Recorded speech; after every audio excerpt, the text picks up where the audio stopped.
Looking at the weather for the major cities today, Brisbane, partly cloudy, 25. Sydney, mostly sunny, 23. Are you alright? Yeah? Okay.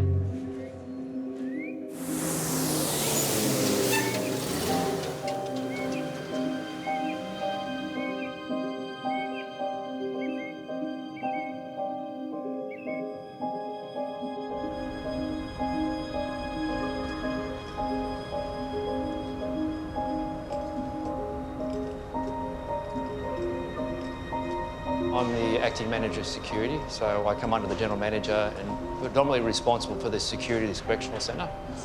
Look, personally, to be part of a system or a process that's designed to help offenders address their offending behaviours and ultimately put them back into society as functional individuals in the community. And for me, that's important because my family's part of that community, so I need to make sure that they're safe. And so if I can contribute to that, then I think the whole job's worthwhile. The Metropolitan Remand and Reception Centre in Sydney's Silverwater is the busiest of its kind in Australia. There are more than 250,000 inmate movements through these gates every year. And that includes remand inmates, fresh custodies, inmates attending courts or moving around between the correctional centres. So we've got one coming from Bathurst, or from here to Bathurst.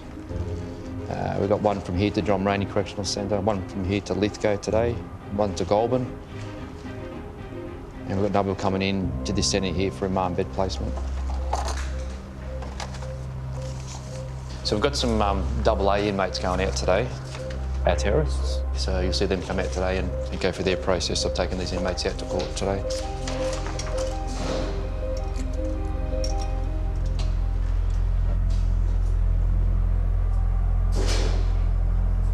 Prisoners can stay on remand for anything from a few days to a few years, depending on the length of their trial.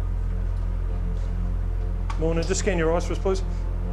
This morning, about 50 prisoners are scheduled for transport to various courts around Sydney. Yep, thank you. Just grab a seat over there for us. Everyone leaving the jail today must be ID'd, with photos, finger scans and an iris scan. Thank you. Next stop, the property area.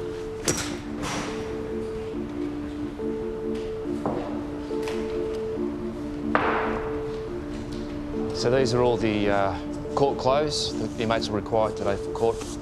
So the inmates will come down, they'll pick these up, get changed into their court clothes, get ready for the day. Just wait over there and get searched.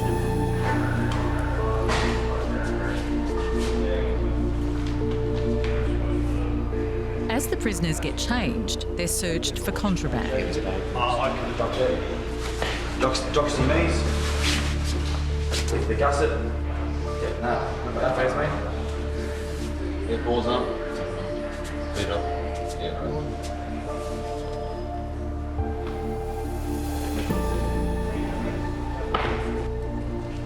We thoroughly strip search and make sure there's nothing that's secreted on their person anywhere. We check their clothing, which includes the court clothing they're taking with them.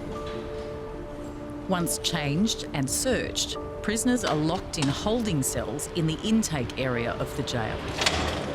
Thanks, mate.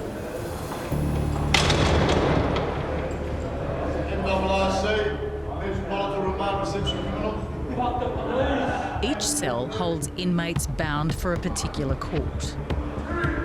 Are you starting trial? No. Nah? Yeah, I'm just coming from 5A. Okay. Well, are you here at Silverwater? It's good to see you anyway, man. The over boys! Allahu Akbar! 2144! Allahu Akbar!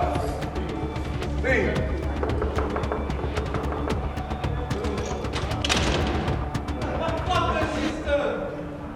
The intake area is now in lockdown, and it needs to be, because Mick and his team are about to bring down 3 maximum security inmates classed as AAs. They're our terrorists and our extreme high-risk inmates. Yeah, normally the movements of the jail are stopped so that they can get down straight away. The people that bring them down are specialised trained officers, and they go in different types of transport. The AA inmates will be dressed in orange to make them stand out from the general prison population. Sorry to disturb again. Can we get that here soon, please? It's very clear that these inmates are of a significant concern as far as the organisation is concerned.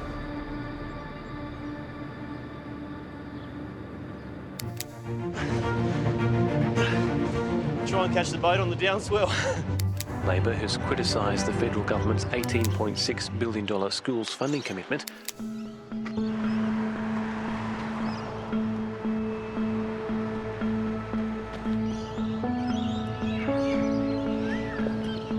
It breaks my heart when I hear stories of people in violent relationships, or women being killed, or children being killed. It's just really distressing to know that this sort of thing is going on in families all around our country.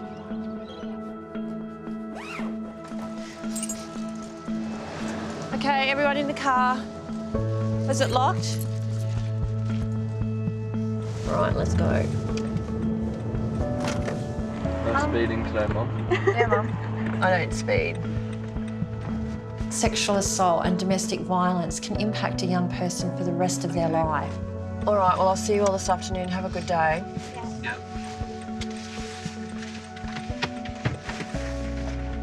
Be nice to your friends. What friends? Love you. Love you too. Bye. Melinda Pridden served in the Queensland Police Force for 12 years until she decided to change course to work with teenagers. I tell you what, though, it's so much easier to look after other people's kids, you know, than your own, in a sense, because you're not so emotionally involved with them. Melinda retrained in psychology and is now a school-based social worker in Toowoomba. Today, she's going to challenge a group of teenagers about domestic violence and what constitutes sexual consent. Something that I struggled with when I was in the police is coming across domestic violence.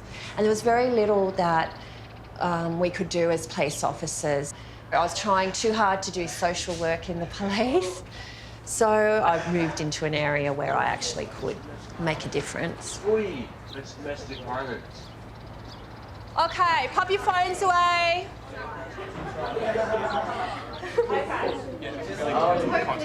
Listen up.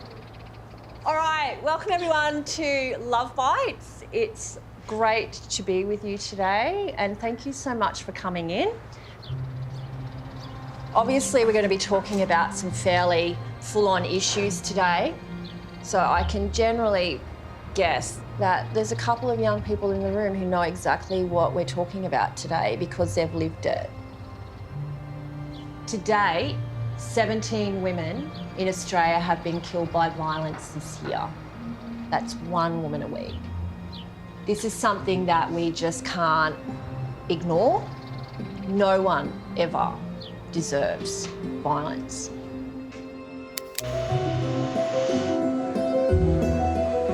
Good boy, good boy, good boy. Let you drive. Thank goodness.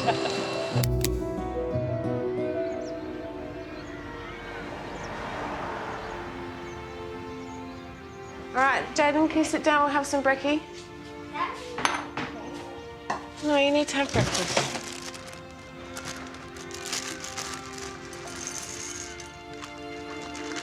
Did you want butter on your pancakes, Leah? Would you like me to heat your pancakes up? For single mum of 3, Katrina, the morning starts like any other. You want butter on them? Okay, your breakfast up, mate. Let's go. Change your bum. Ah, dicky, dicky, dicky. Hey. But today, she has an appointment she can't risk missing. Dicky boo. You got dressed now, Jaden? All right, we don't want to be late today. Hurry up. All right, come sit at the table, honey. We'll do your hair. Not going to plait today. Yeah, it puts a lot more strain on myself. And just thinking about the day ahead, even that just makes me anxious. Yeah, it does put a lot of anxiety within me. Mum! Ready to go? Give it. Good boy. All right, thanks, Mum. Okay. Love you. Have a good day. I will. Okay. We're going to court today as I have a couple of charges that I committed maybe 4 months ago. One is burglary and the other one is assault on a police officer. I was not mentally stable at the time. And yeah, I did some silly things that I regret doing, which I've never done anything like that in my life.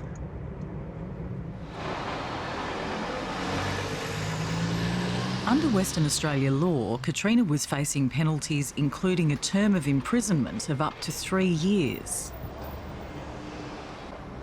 Yeah, I was very worried that they would take the kids away, seeing as it's such a big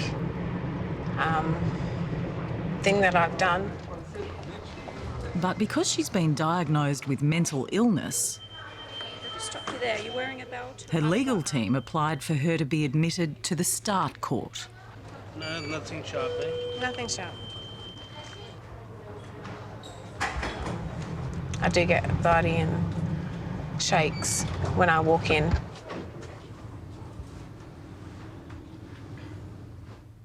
Magistrate Felicity Zemplis heads a team that provides a therapeutic approach to deal with offenders with unique needs.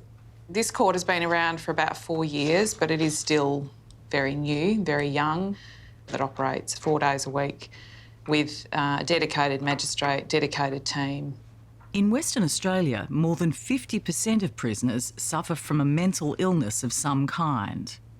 The statistics demonstrate how futile prison is for people who have a mental illness. Mentally ill people are seriously overrepresented in prisons. Because I've got 2 charges. One's assault on a police officer.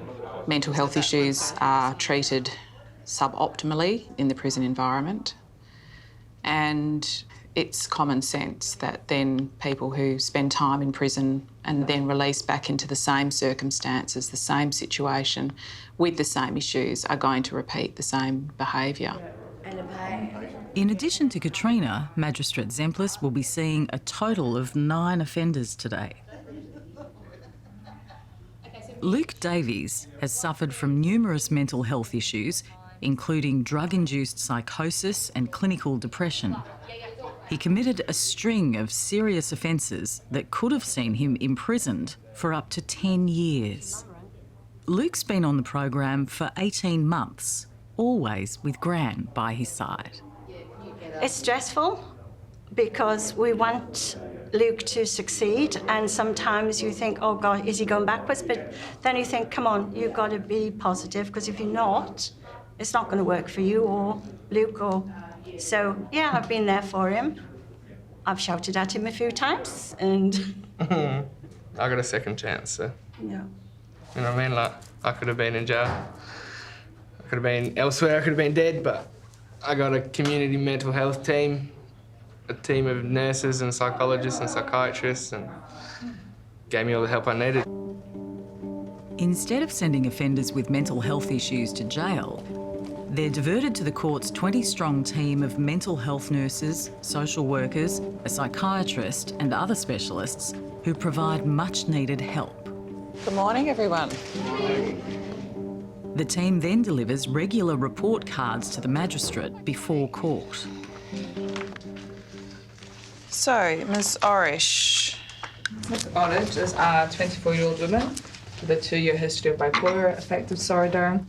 Katrina's going to meet with Out Care after court today, so they're going to spend some time together and kind of work on a plan for the next kind of couple of weeks. So It's here where they figure out who deserves to advance, remain where they are, or regress in the program.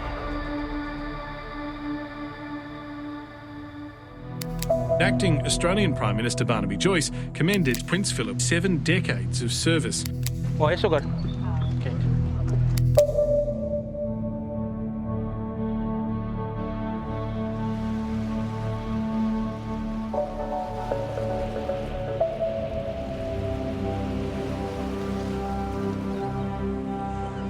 From Thursday Island in the Torres Strait, Australian Border Force vessel Cape Jarvis sets out on a 28-day patrol.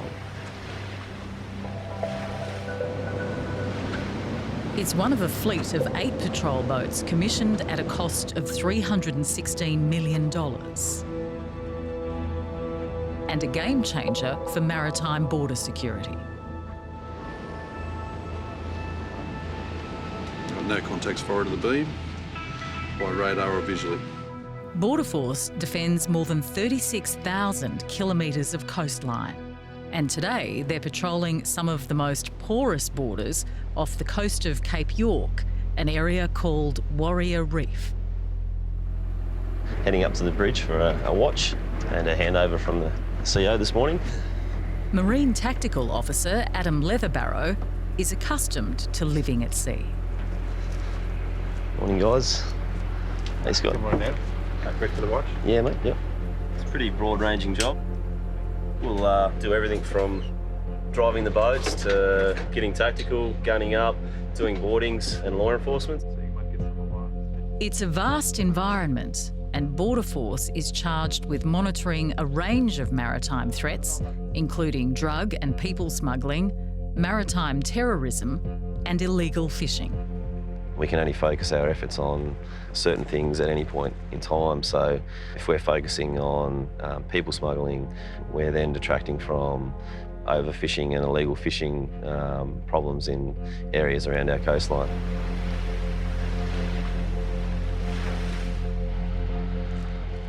So we have a SAT-C system here that gives us all sorts of information from overseas piracy attacks to local weather, which is probably more important to us. Weather and fast-changing tides are a problem for patrols in the Torres Strait. Cape Jarvis, Border Force 350, Montrose to Gentry, over. Border Force 350, this is Cape Jarvis, go ahead. In the vicinity of Warrior Reef, we have one BSG Albinger, 3 miles north of the line with 10 people on board. Here so. Nothing further, over. Roger, understood all.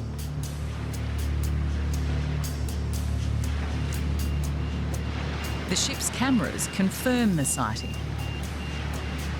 So the situation is we had a couple of contacts. Looks like maybe a mother vessel as well. So about 7 nautical miles north of our position now, so probably 3 or 4 nautical miles north of the Moon Passage. The fishing boats are currently in waters controlled by Papua New Guinea. From this distance, there is no telling who or what is on board. The team will try to intercept them if they cross into Australian waters. We'll deploy the boats down that bearing to intercept. Quick, let's get upstairs and zip that bum bag to the rear. Not placing any bets?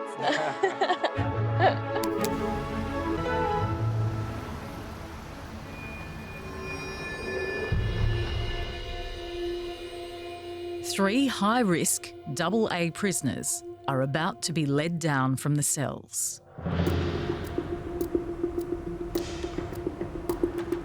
MOS to movements. Open gate 3 and leave it open. The 3 are due to attend court, charged with terrorism offences. The high-risk escort security, it's come down to pick those inmates up. Their purpose to escort those inmates in specialist conditions to their court locations.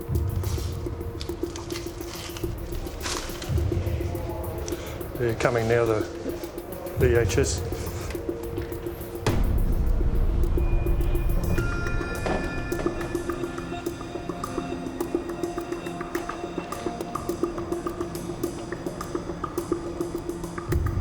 These inmates remain handcuffed all the time, and they're constantly under supervision whilst being escorted away from their normal cells.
Ask them what they're in for.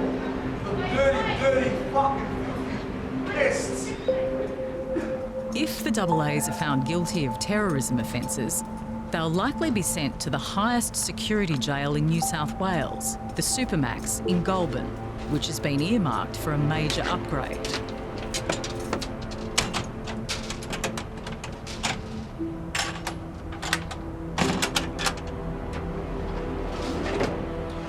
Authorities plan to build a 54-bed high-security unit, isolating radicalised extremists from the other high-risk prisoners. Oh, you're a troublemaker. That's all it is. Bullshit.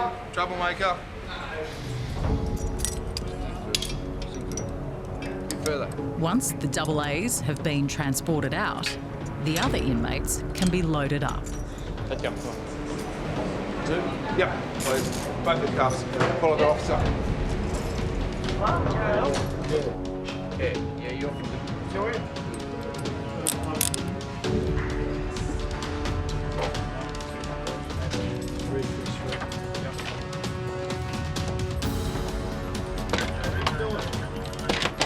We're just getting to the end of the court process. So the rest of these trucks are on their way to the respective courts. After their day in court, the prisoners will return to Silverwater along with a group of new inmates, the Freshies. Moving to HQ with Mike 5 and the media crew now. Police are seeking public help to find an 8-month-old boy last seen on Brisbane's south side. Okay. Listen up. Former policewoman Melinda Pridden is about to confront a group of teenagers with the brutal reality of domestic violence. The story of Angela is that when she was 14, she hooked up with a guy called Dale, who was 18, and this is a story about their relationship. So just keep in mind that this is quite confrontational and... A warning, the video Melinda is about to show to the students is distressing. Right. All right, here we go.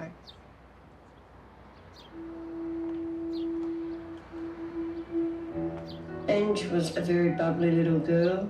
She was just going to make a real go of her life, and you could see it.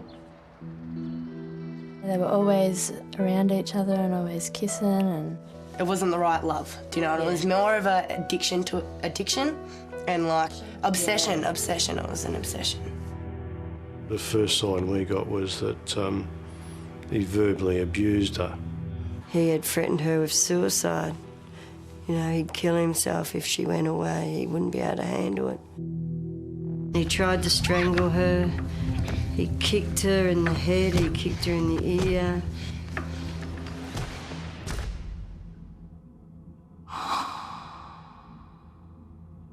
He'd repeatedly bashed her head on a steel bench, and then while she was unconscious, jumped on her face and snapped her jaw with such force that he said he loved her, and he'd do this to her. She's had to learn to talk and walk and do all those things again, so she's come a long way and she's really getting there, but it's a really long struggle. From dead to walking and talking.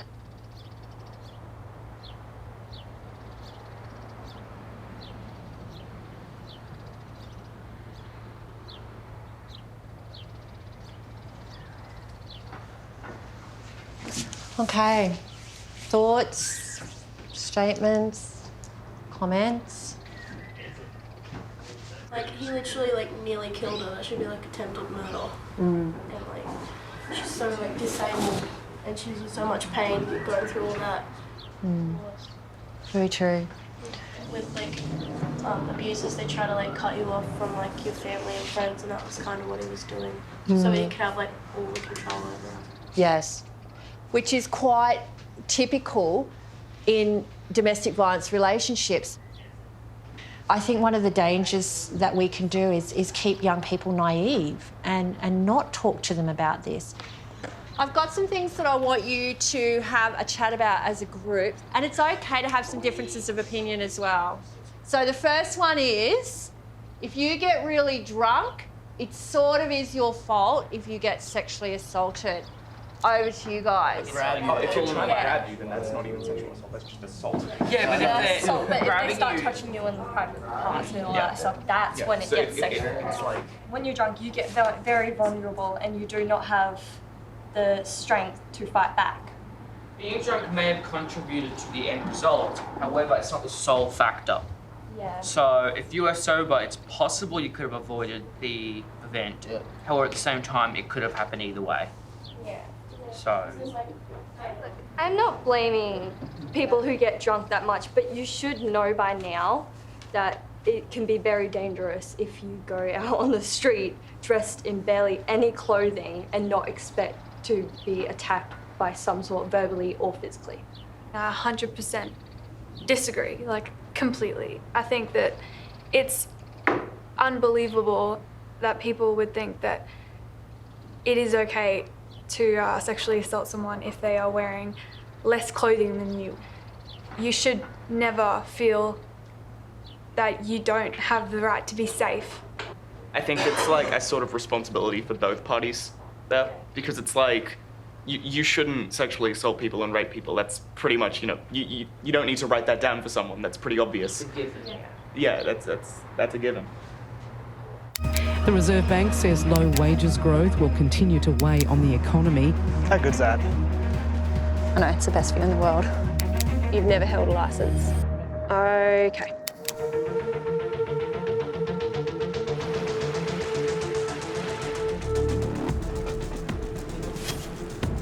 That's a pretty bad day if we have to use any of our use of force equipment. Adam and a team of maritime tactical officers are preparing to investigate foreign fishers spotted on Warrior Reef. Today, this is a very specific illegal fishing operation that we've been briefed for, but it's not unheard of to have drug trafficking through the Torres Straits. 2 pursuit boats are deployed from either side of the ship. Carbon 7 operator, this is the bridge. Launch the boat.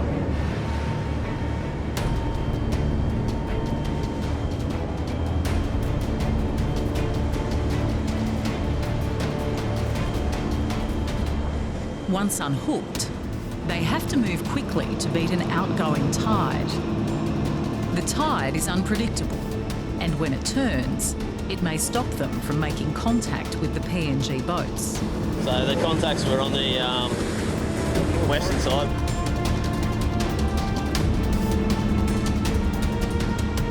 The reef stretches for 80 kilometres and is bisected by a strip of water called Moon Passage. We're on the line in between Australia and Papua New Guinea at the moment. The northern reef is Papua New Guinea. The south is Australian territorial waters. Back in the 90s, there was a big fishery for sea cucumber and sandfish on the reef. We had heavy numbers of PNG banana boats coming down, exploiting the reef top, and to the point where it's believed the sea cucumbers and sandfish on the southern side of Warrior were extinct. They're also taking opportunistically turtles, dugong, giant clam, anything they can get their hands on at the time. Right now, illegal fishing is considered the most significant maritime threat in the region. An active presence is the best deterrent, but not without risk. Recently we've seen a heightened level of aggression from the PNG fishermen towards us. Anything from throwing projectiles, waving machetes. They have to beat the receding waters on the reef to have any hope of making the intercept. Best case scenario today is you scoot across the line here and keep those boats that have been spotted by the helicopter earlier today on the northern side away from the reef top in Australia. Way sloppy. Nah. Yeah, he hasn't got the right technique. Control 148, can you unlock 20, please?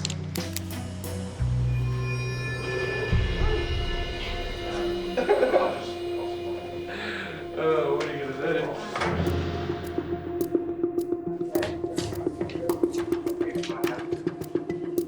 In Western Australia, the Start Court, the only mental health justice program of its kind in Australia, is in session.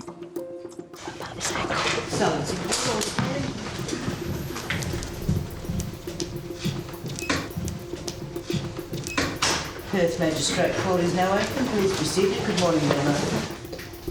Orich, Katrina Christine Orich. Katrina is halfway through her minimum 6-month period on the program, so far without any setbacks.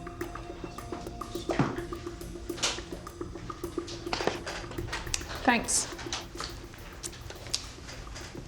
Ms. Orich had said that she'd been struggling with anxiety recently. Members of Katrina's clinical support team provide some final feedback on how she is progressing before the magistrate must decide on her future in the program. She's started to develop skills and understanding of what she's needing to kind of make a good life and a more meaningful life for herself. Okay, Dr. Brett, did you want to feedback at all? Yes, just briefly. I assess Miss Orish. She's generally doing very well, but she's been under significant stress recently and she's been becoming somewhat overwhelmed with that. So at this stage, we've just given her some medication to use on an as-needed basis and we'll follow up and see how she goes with that. Okay, just stand up, Ms. Orish. All right, so you've got quite a bit happening at the moment. Yeah, always. Yes, okay. And just had the school holidays as well. Yeah. Okay.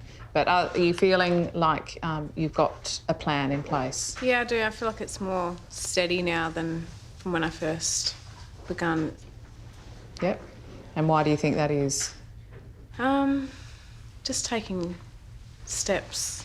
Each step is more positive and, yeah, just more open-minded now and, yeah. Good. All right. Well, you've certainly got some good strategies in place and it does seem like the psychology is giving you help with those.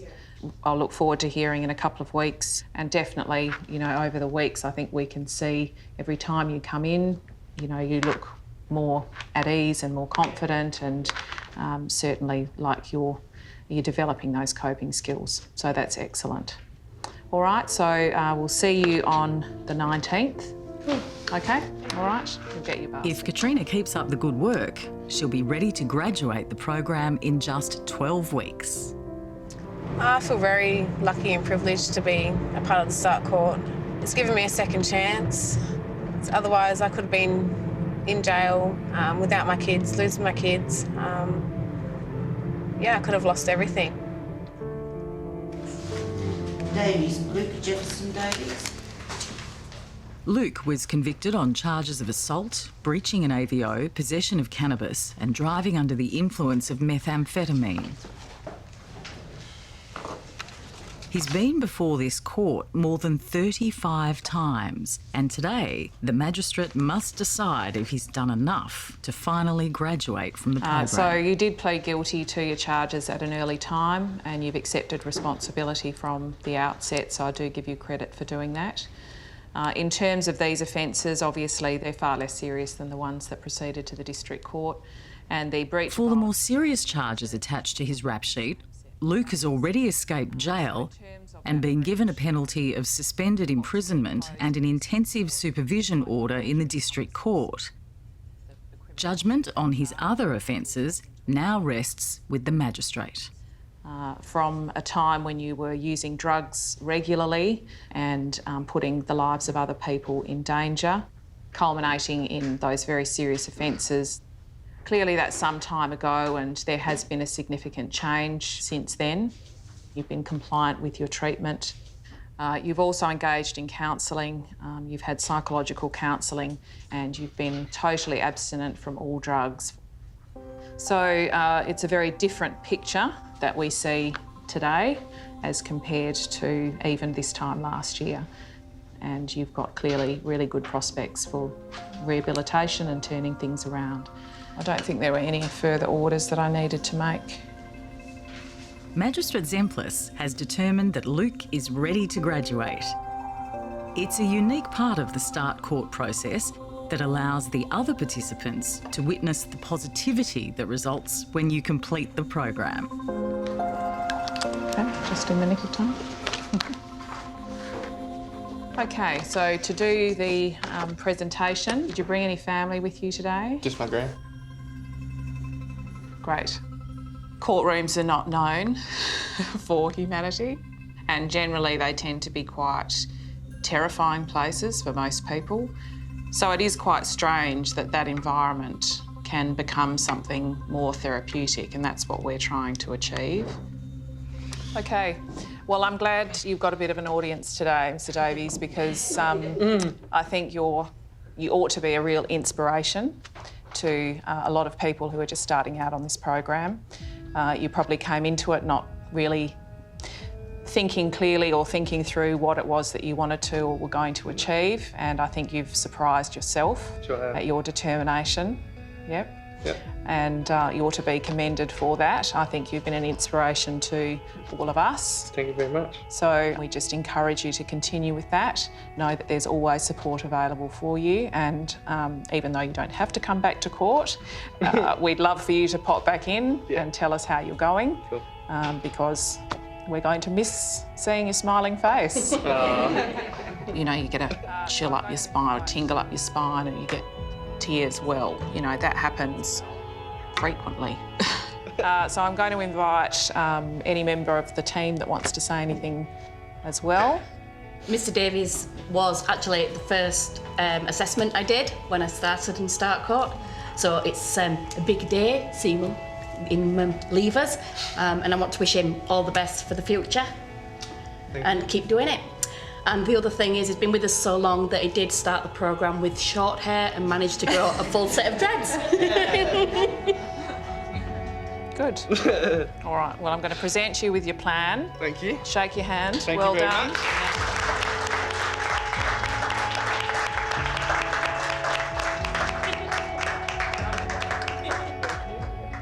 It's the most rewarding job I've ever had. It's not the easiest job I've ever had, but it's definitely the most rewarding one. Get on you. Finished. Oh, come on, let's go. We all have to be mindful of how costly the alternatives are. And our program, it may cost more than a normal court, but it's cheaper than keeping a person in a prison, and it's cheaper than a hospital bed in an emergency department or in an acute mental health ward or in a secure mental health ward.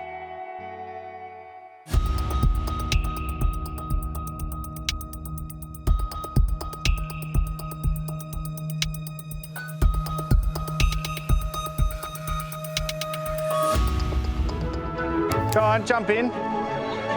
The ACT Greens are calling for a charter of rights for young people in detention.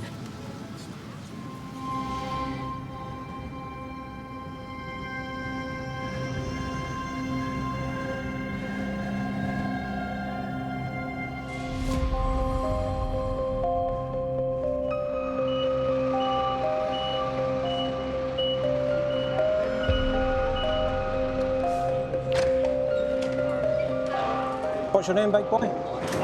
What's your date of birth? 24/57. You're going back to court when? Okay. That's Campbelltown. Okay, just go with the officers here. The prison wagons that left Silverwater this morning are trickling back in. Number 2 and 3. 2 and 3. They're returning prisoners and new remand inmates known as freshies. For some, this will be their first time behind bars. Who's this we got? This Joshua? Yeah. What's your date of birth, Joshua? What's your date of birth? 5375. Yeah. You know you're back at court on the 25th of May? Yeah. No worries. Get your cuffs off you.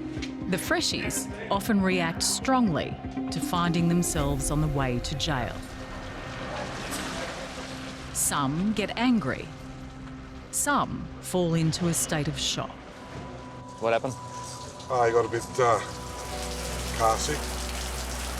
The inmate's he's just got a bit of car sick on the way over here, so he's just cleaning out some vomit.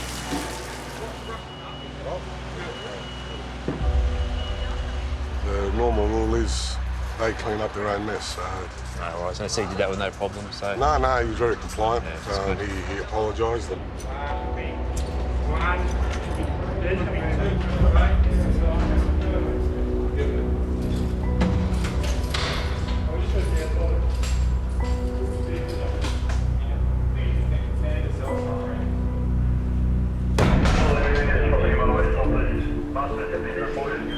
Just come up here, mate. The staff in the intake area need to process the new inmates. Okay, so this correctional centre has a capacity of just under 1,200 inmates. So obviously part of the process of managing remand inmates is managing the very large quantity of property they bring into custody with them. It starts in the property area. What size? Extra large? And two extra large. Size shoes? 9. Now in their new prison greens, the freshies are temporarily held in cells in the intake area and given a feed of meat pies and coffee. Any extra pies this way, mate? Yeah, bro. We're feeding you. Thank you. The best coffee west of Parramatta, boys. Well, mate. Feed them. Shortly, the new inmates will progress to health and welfare checks.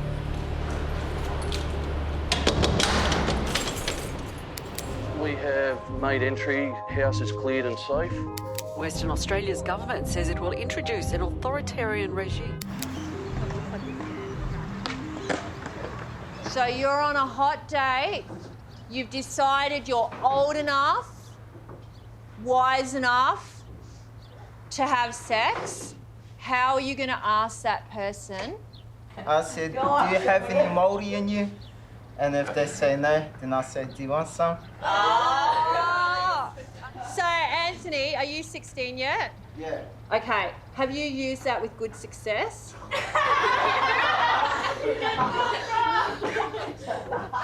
I don't know about that one. I haven't tried it yet. Oh, all right, okay. Do it, What I want you to have a think about now in your group is if you were going to come up with a definition of sexual assault, what would that be? Shem? Being held against your will, physically and mentally. Go with the against your will. So what does that mean? There's no what? Consent. Yeah. So unwanted what? Without consent. So if we're not actually... Sexual contact. Yes. Yes.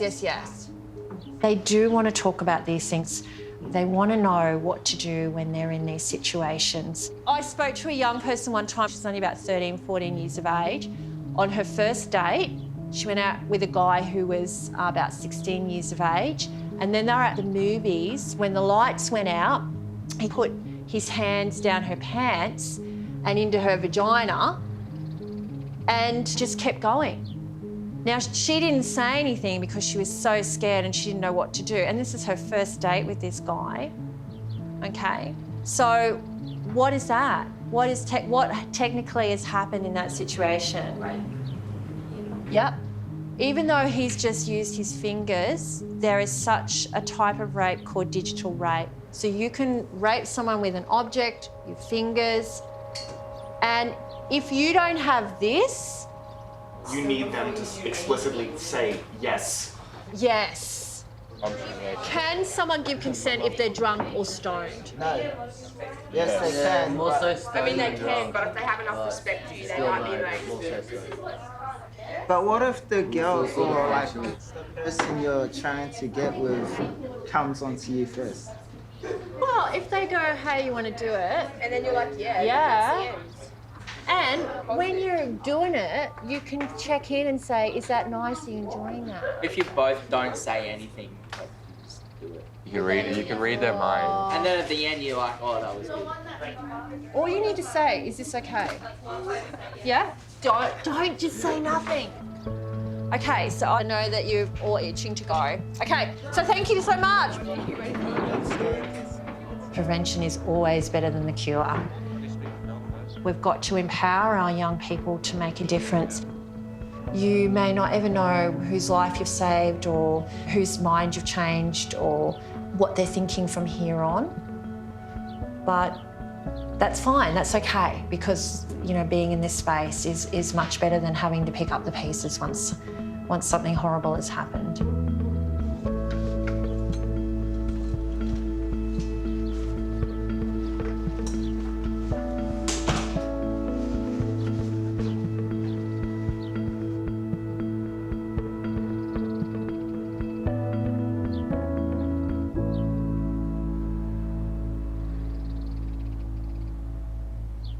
Low wages growth will continue to weigh on the economy.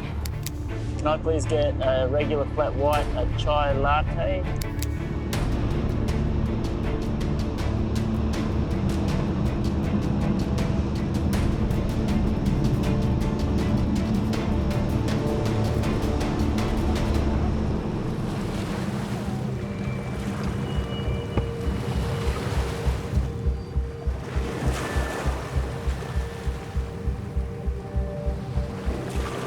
Adam and the crew make a sighting of the fishing boat.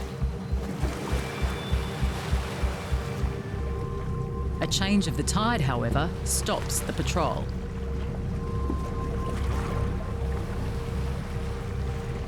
We can't actually get on top of the reef there at the moment with the tide conditions as they are, so we'll head back to the mothership.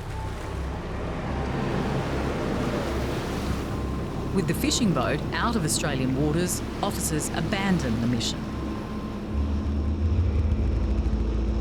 Although the tide worked against the crew today, in the past year, Australian Border Force officers have apprehended 15 illegal foreign fishing vessels within the Australian exclusive economic zone. If we can't catch them, which it is hard to do, we scare them off the reef, then that's a good, win-win situation for us. SCTO, the boat's just coming up on our side now. I think every day is a good day in the office out here. There's always something different. And to be honest, I think it's the variety is why I'm still here. It's why I love the job.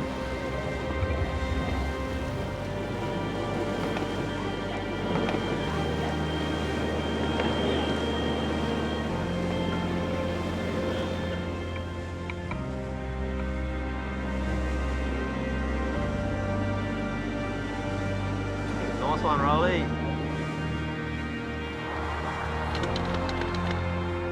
We're here to protect, I guess, the way of life that people have become accustomed to. So there's always going to be a need for our job to protect our marine resources.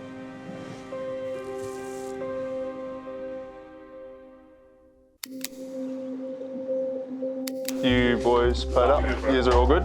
Sweet. Yep. They're not going to stop anyway? No alcohol today? No. Oh, good, good, good.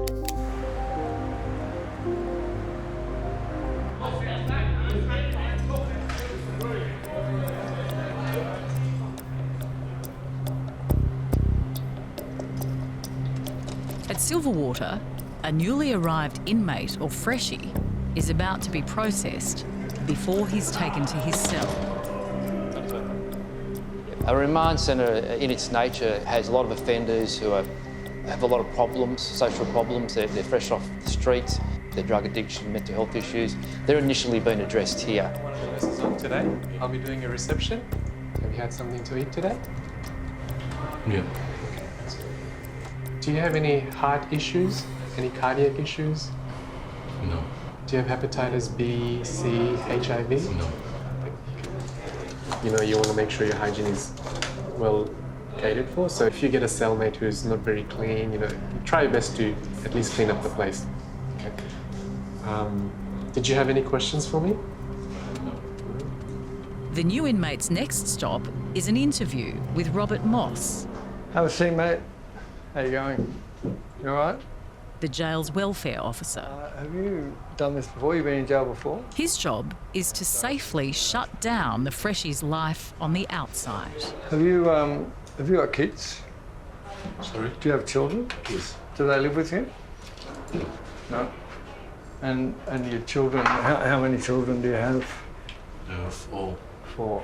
Yes. And are they all under 18? Sorry? They all under 18? Yes. And they're all with her?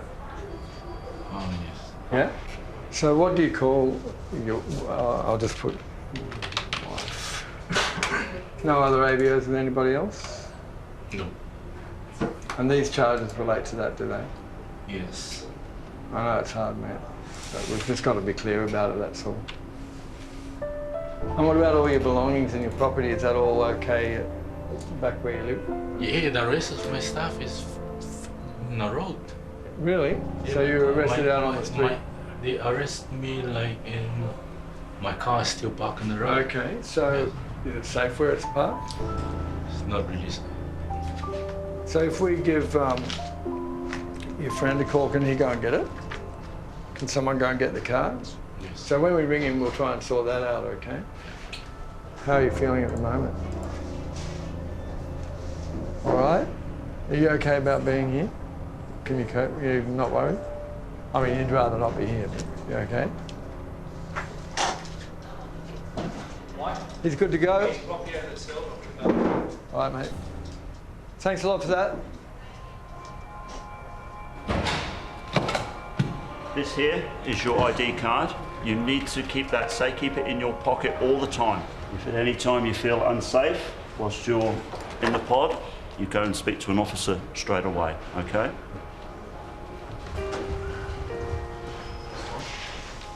The Justice Health and Welfare team concludes the new inmate is not a suicide risk, nor is he a risk to other prisoners.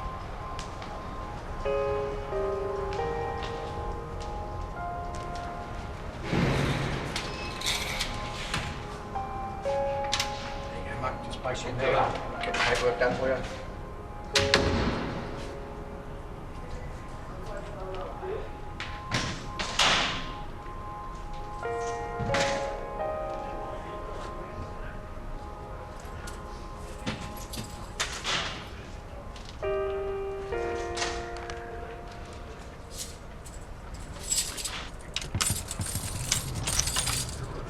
Well, mate, just jump in there.